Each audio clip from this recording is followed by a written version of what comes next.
हाँ तो बच्चों, गुड मॉर्निंग। कैसे हैं? मैं ऐसा करता हूँ कि आप अच्छे से होंगे। आज हम आपके सामने क्लास 10th का अध्याय 4 द्विघात समीकरण इस चैप्टर को स्टार्ट कर रहे हैं। ये द्विघात समीकरण का पार्ट 1 वीडियो है। इस वीडियो में हम लोग समझेंगे कि द्विघात समीकरण क्या है, उसके मानक रूप क्या है, इसमें मूल क्या होते हैं, प्रकृति क्या होती है और श्रीधराचार्य के नियम से हम द्विघात समीकरण का मूल कैसे ज्ञात करेंगे। तो बच्चों, सबसे पहले हम इसमें देखते हैं कि द्विघात समीकरण कहते किसके हैं। आप लोगों ने चैप्टर नंबर 2 जरूर पढ़ा होगा। आप लोगों ने पढ़ा होगा द्विघात बहुपद। द्विघात बहुपद में आपने पढ़ा होगा। इसका मानक रूप क्या होता है? इसका मानक रूप होता है ax² प्लस bx प्लस का c। ये हो गया द्विघात बहुपद का मानक रूप, जहाँ a = नॉट 0, जहाँ a 0 के बराबर नहीं है और a b c क्या है?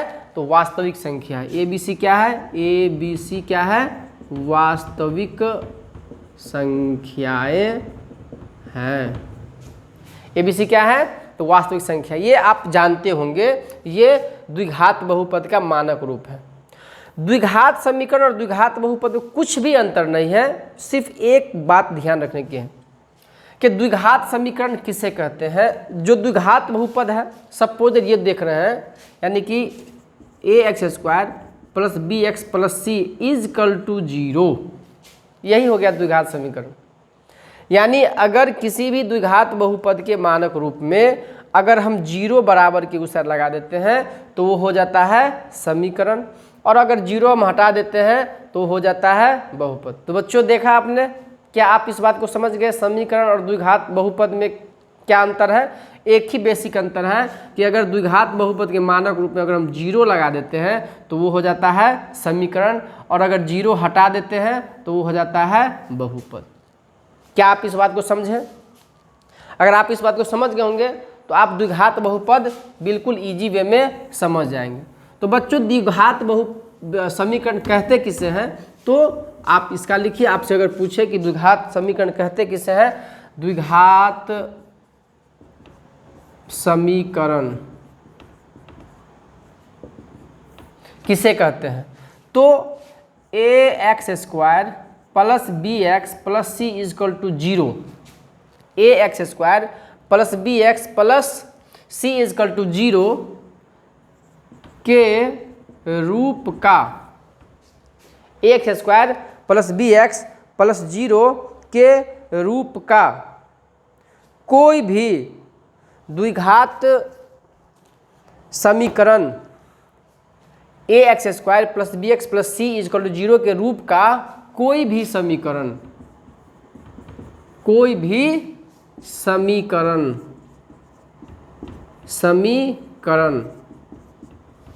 ax² plus bx plus c = 0 के रूप का कोई भी समीकरण द्विघात समीकरण कहलाता है। द्विघात समीकरण कहलाता है, जहाँ a, b तथा c कोई वास्तविक संख्या है। अब वास्तविक संख्या आप लोग तो जानते होंगे, कोई वास्तविक संख्याएं हैं तथा a = नॉट 0, जहाँ a 0 के बराबर नहीं हो सकता है। यही हमारा क्या है? तो यही हमारा द्विघात समीकरण कहलाता है। अब इसका जो मानक रूप होगा, यही मानक रूप हो गया। द्विघात समीकरण का व्यापक रूप क्या होता है? व्यापक रूप क्या होता है? तो व्यापक रूप यही होता है ax² plus bx plus c = 0। यही हो गया द्विघात समीकरण का व्यापक रूप। कोई दिक्कत नहीं। अब द्विघात समीकरण क्या है? तो देखिए आप, द्विघात समीकरण का जो मैक्सिमम जो घात होता है ना, घात जो होता है द्विघात समीकरण का, वो 2 होता है। मैक्सिमम घात क्या होता है? 2 होता है। मैक्सिमम घात क्या होता है? 2 होता है। जिस भी बहुपद का मैक्सिमम घात 2 होगा वो कौन सा समीकरण कराएगा? और इक्वल टू में 0 लगा रहेगा तो वो होगा द्विघात समीकरण। आप इसको समझ गए, वेरी गुड। आगे बढ़े, वेरी गुड। तो ध्यान दीजिए, अगर आपके पास अगर हम एक समीकरण लिखते हैं और आपको बोलते हैं बताइए क्या ये समीकरण द्विघात समीकरण है, आप एकदम 2 सेकेंड में पहचान जाइएगा कि ये द्विघात समीकरण है। अगर हम लिखते हैं 3x² + 4x + 5 इक्वल टू में 0, बताइए तो क्या ये द्विघात समीकरण है? तो बोलिएगा कि सर ये जो है ax² + bx + c के रूप में है और इसका घात जो है वो 2 है, तो मतलब द्विघात समीकरण है, बिल्कुल है। अगर हम बोलते हैं 5x² + 4 बराबर में 0, क्या ये द्विघात समीकरण है? तो आप बोलिएगा कि सर इसमें तो x वाला पद नहीं है, इसमें तो बगैर x वाला पद है, हमें x वाला पद रहे या नहीं रहे, हमें उस समीकरण का हमें क्या देखना है? तो घात देखना है। तो इस समीकरण का घात आप देख रहे हैं, तो इस समीकरण का घात कितना है? समीकरण का घात 2 है, तो यानी कि ये द्विघात समीकरण है। अगर हम बोल देते हैं 5x + 4x² + 3 इक्वल टू में 0, क्या ये द्विघात समीकरण है? तो बिल्कुल है। देखिए इसका घात 1 है, इसका घात कुछ नहीं तो क्या 0 है, और इसका घात 2 है, यानी कि मैक्सिमम घात कितना है? तो 2 है, तो ये समीकरण होगा। अब आप ये सोचेगा कि क्या हमेशा ये शुरू में होगा? जरूरी नहीं है, ये जरूरी नहीं है कि आपको x² वाला जो पद होगा वो शुरू में होगा, वो कहीं भी हो सकता है।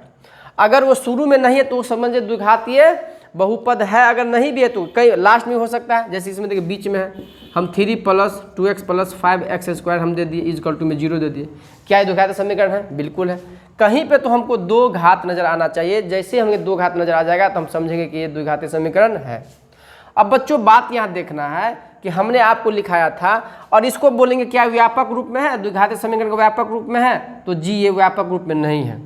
व्यापक रूप में होने के लिए शर्त है कि ax² + bx + c equal to में 0, यानी पहले सबसे बड़ा घात होना चाहिए, उसके बाद उससे छोटा, उसके बाद सबसे छोटा। अगर इसी द्विघात समीकरण को अगर हम चाहते हैं कि व्यापक रूप में लिखें, हम चाहते हैं व्यापक रूप में लिखें, तो कैसे लिखेंगे? तो ऐसे लिखेंगे। इसको हम पहले क्या करेंगे? पहले x² को लाना है ना, ये व्यापक रूप हो गया। इस रूप का अगर रहेगा तो हम कहेंगे व्यापक। परीक्षा पूछ देता है इसमें से कौन सा समीकरण का व्यापक रूप है, तो आप ध्यान दीजिएगा जो इस रूप में रहेगा, पहले x² वाला रहेगा पद, जैसे है तो लिखेंगे 5x² प्लस का 2x प्लस का 3 इक्वल टू में 0, ये हो गया समीकरण का व्यापक रूप। अब आगे बढ़ते हैं।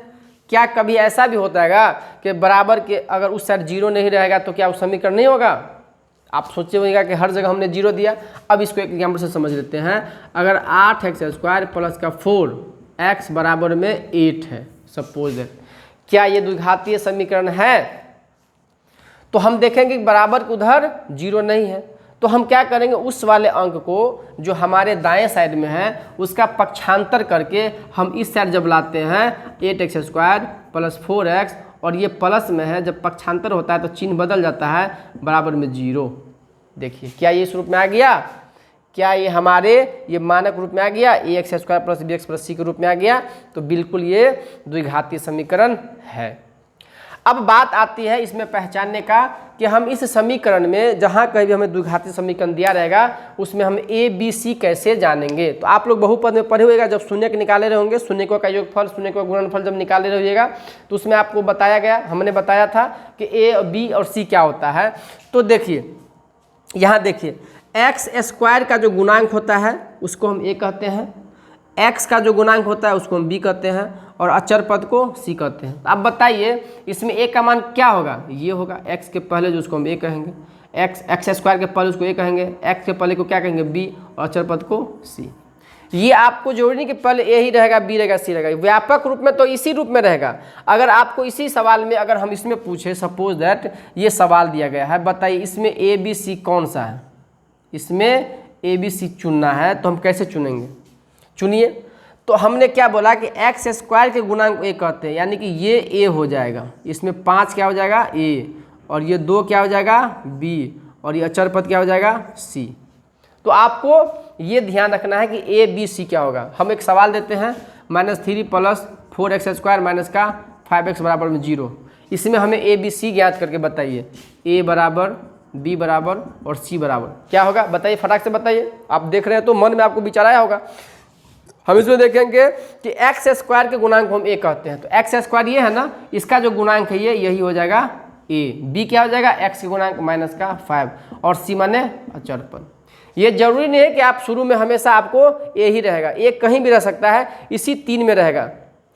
और दूसरी बात मैंने आपको एक चीज़ लिखाया था, मैंने आपको लिखाया रहा होगा, ध्यान दीजिएगा कि मैंने आपको बताया था कि समीकरण का जो व्यापक रूप होता है, द्विघातीय समीकरण का जो व्यापक रूप होता है, हमने उसमें आपको बताया था कि A X square plus B X plus C is equal to 0, जहाँ ए बी सी वास्तविक संख्या है मगर A is equal to not 0।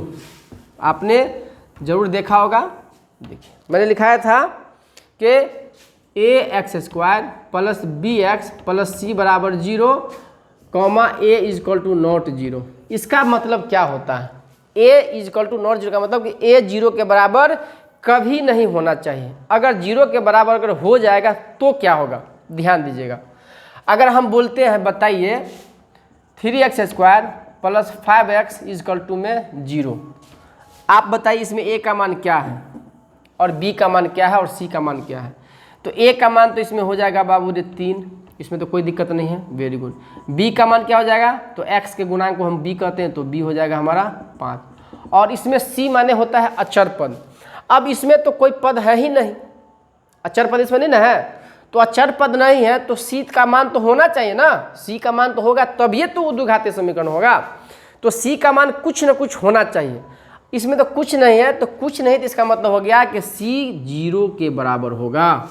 c क्या होगा, वो 0 के बराबर होगा। कैसे होगा, तो ध्यान दीजिएगा, इसको हम लिखते हैं, अगर मानक रूप में लिखेंगे व्यापक रूप में इसको लिख सकते हैं ना, ए एक्स स्क्वायर, यानी ये हो गया 3 गुणे एक्स स्क्वायर, क्या हो गया ये 3 गुणे एक्स स्क्वायर प्लस 5 गुणे X plus 0 is equal to में, यानी कि c के जगह पर क्या गया 0, c के जगह पर क्या गया 0।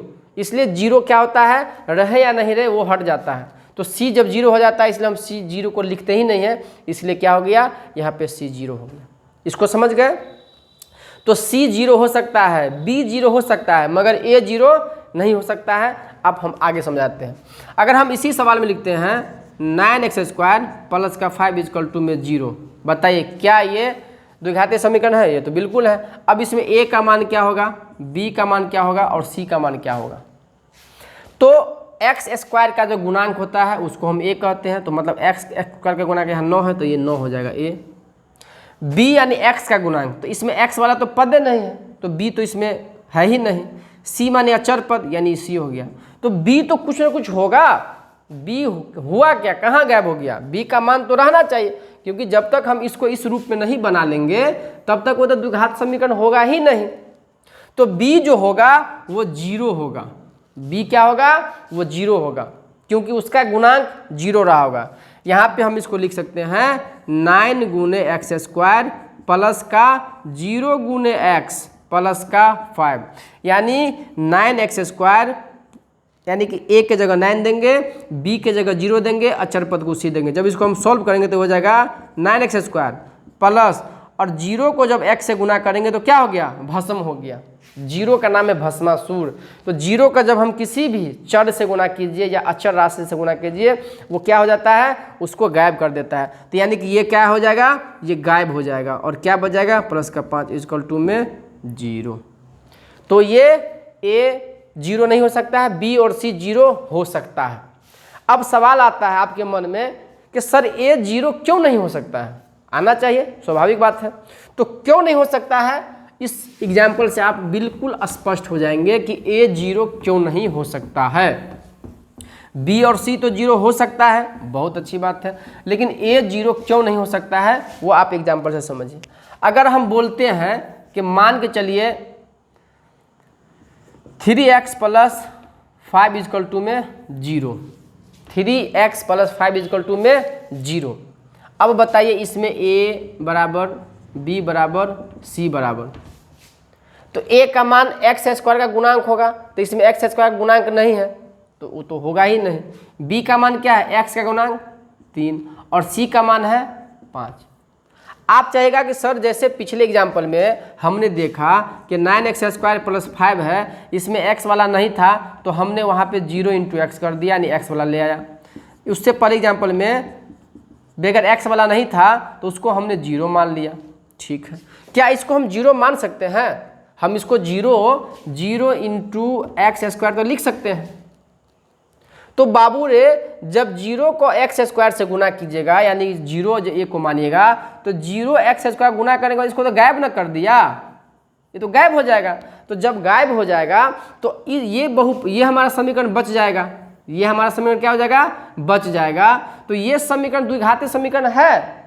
नहीं है, क्योंकि इसका घात 1 है।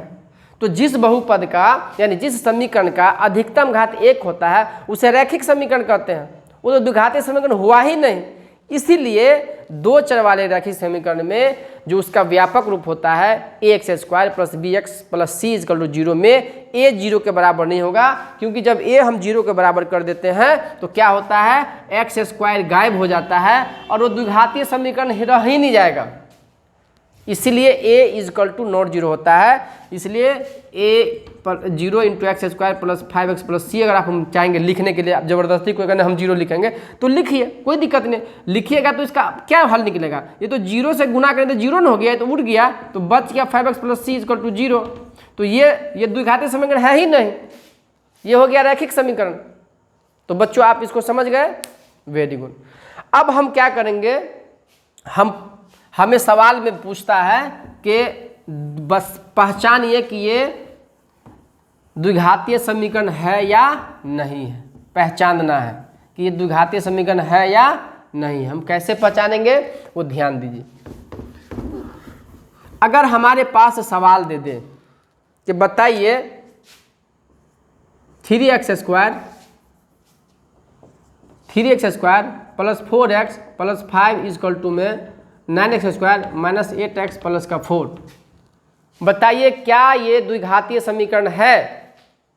तो हम इसको तो क्या करेंगे, पहले तो इधर दाएं साइड में 0 लाना है, तो इस सब को हम पहले बाएं साइड में ले जाएंगे। तो लिखेंगे 3x² + 4x + 5, ये तो उतरेगा ही, और इस सभी को हम पक्षांतर करके हम इधर लाएंगे तो सबका चिन्ह बदल जाएगा। ये हो जाएगा -9x², ये हो जाएगा +8x, ये हो जाएगा +4 = में 0। अब इसमें आपने बीजीय व्यंजक के बारे में पढ़ा होगा, जो सेम साइज है उसको जोड़ या घटाव करते हैं। तो x² का काम हम x² के साथ करेंगे। ये प्लस में 3 है, माइनस में है, तो ये हो जाएगा -6x²। 4x + 4x तो हो जाएगा, दोनों प्लस में तो हो जाएगा 12x, और 5 और 4 दोनों प्लस में तो हो जाएगा 9 = में 0। क्या ये द्विघातीय समीकरण के रूप में आ गया? तो बिल्कुल ये द्विघातीय समीकरण है। अगला अगर आपके सवाल देगा क्वेश्चन 3x² + 5x - 2 = में 3x² + 4, बताइए क्या ये द्विघातीय समीकरण है? आप तो कहेगा कि सर ये द्विघातीय समीकरण लग रहा है कि इसमें भी x² है, इसमें भी x² है, तो ये द्विघातीय समीकरण लग रहा है, मगर ऐसे हम इसको नहीं बनाएंगे, हम इसको हल करेंगे। इसको हल जब कीजिएगा तो 3x² + 5x - 2 ये इधर आ जाएगा, तो क्या हो जाएगा -3x² - 4 = में 0। अब ये हम देख पा रहे हैं कि 3x प्लस में है, ये 3x माइनस में, तो प्लस से माइनस क्या होता है, कट जाता है। तो यहाँ क्या बच गया 5x, और इधर x बता है नहीं, -2 -6 = में 0। अब बताइए क्या ये द्विघातीय समीकरण होगा? क्योंकि इसका घात कितना है, घात बराबर तो 1 है, तो ये द्विघातीय समीकरण नहीं होगा। समझ में आया? Very good. आगे हम फिर एग्जाम्पल से समझते हैं। अगर हमारे पास एग्जाम्पल दिया रहेगा 8x² + 4x - 5 बराबर में 2x + 4, बताइए क्या ये द्विघातीय समीकरण है? इसको क्या करेंगे, इसको हम यही करेंगे, इसको हम इधर लेके आएंगे, तो क्या हो जाएगा 8x² + 4x - 5, ये उधर रहता है -2x + 4 बराबर में 0। अब देखिए x² तो एक ही है ना, तो लिख देंगे 8x², प्लस वाला ये है, तो ये प्लस का 4x - 2x तो हो जाएगा प्लस का 2x -5 + 4 तो -1 = में 0। तो यहाँ आप क्या देख रहे हैं, यहाँ घात बराबर मैक्सिमम घात 2 है, इसलिए समीकरण होगा, यानी द्विघातीय समीकरण होगा। तो आपको एक तो इस तरह का सवाल दे देगा कि पता लगाए कि ये द्विघातीय समीकरण है या नहीं है। इसी कड़ी में आपको एक ऐसा भी सवाल दे देगा कि 2x + 4 * में 5x - 2 बराबर में 4x स्क्वायर प्लस का 5x। बताइए कि क्या ये द्विघातीय समीकरण है? तो इसको हम क्या करेंगे, इसको हम हल करेंगे। आपने सीखा होगा 8 क्लास में, 9th क्लास में कि जब हमारे पास इस तरह के इनटू में जब सवाल दिया रहता है तो एक बार इसको हम इससे गुना कर दे दोनों से, फिर इसको इस दोनों से गुना करते हैं। चलिए लिखेंगे 2x को गुना करेंगे इस दोनों से तो लिखेंगे 5x माइनस का 2, और फिर प्लस के 4 से गुना करेंगे इस दोनों को तो हो जाएगा 5x माइनस का 2 और बराबर हो जाएगा 4x स्क्वायर प्लस का 5x। चलिए अब इसको गुना करते, 2 पंचे 10, x को x से गुना क्या हो जाएगा x स्क्वायर, ये प्लस में माइनस में प्लस माइनस माइनस, 2 दूनी 4, x है तो x हो जाएगा। अब इसको गुना कीजिए, प्लस प्लस प्लस 4 पंचे 20x प्लस माइनस माइनस 4 दूनी 8 बराबर में 4x स्क्वायर, या इसको आप इधर ले आइए, इस सब को इधर ले आइए, प्लस में माइनस का 4x स्क्वायर माइनस का 5x इक्वल टू में 0।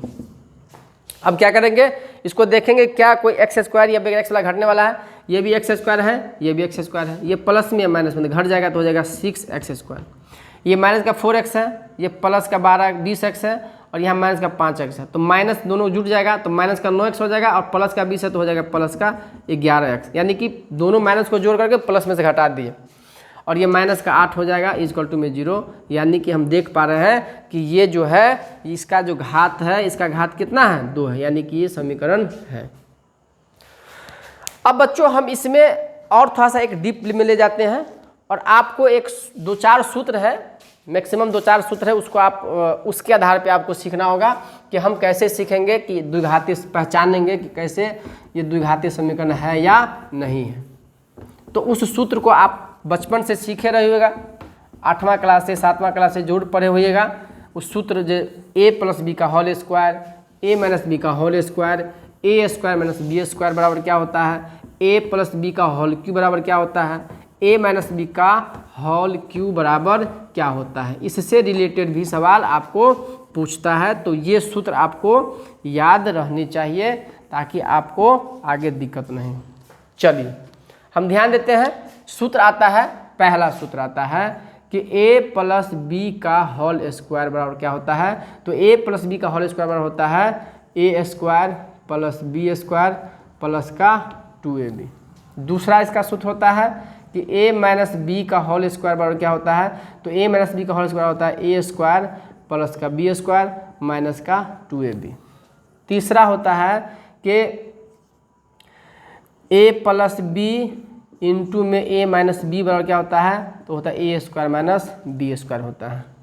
चौथा होता है कि a प्लस बी का होल क्यू बराबर क्या होता है, तो a प्लस बी का होल क्यू होता है a cube plus B cube plus 3ab into में a प्लस बी। और फिफ्थ होता है a माइनस बी का होल क्यू बराबर a cube minus B cube minus 3ab into a minus B. तो बच्चों ये जो मैंने आपके सामने 5 हमने जो आपको ये सूत्र लिखा है, ये सूत्र आपको याद रहनी चाहिए हमेशा। इसी सूत्र का प्रयोग करके हम जो है नेक्स्ट वीडियो में आपको बताएंगे कि कैसे हम इसका हल करते हैं। तब तक बच्चों वीडियो लंबा हो रहा है, तो मैं आशा करता हूँ कि आपने इस वीडियो में द्विघातीय समीकरण किसे कहते हैं, उसका मानक रूप क्या होता है, a b c क्या होता है, a 0 के बराबर क्यों नहीं हो सकता है, और द्विघातीय समीकरण को पहचान कैसे करेंगे, थोड़ा सा बेसिक आपने जाना। अब हम इसकी सहायता से नेक्स्ट वीडियो में समझेंगे कि हम द्विघातीय समीकरण को कैसे पहचानेंगे। तो बच्चों मैं आशा करता हूँ कि आप इसको अच्छे से समझ गए होंगे। हमारे अगले वीडियो में इससे आगे हम समझाएंगे। तब तक के लिए थैंक यू, धन्यवाद।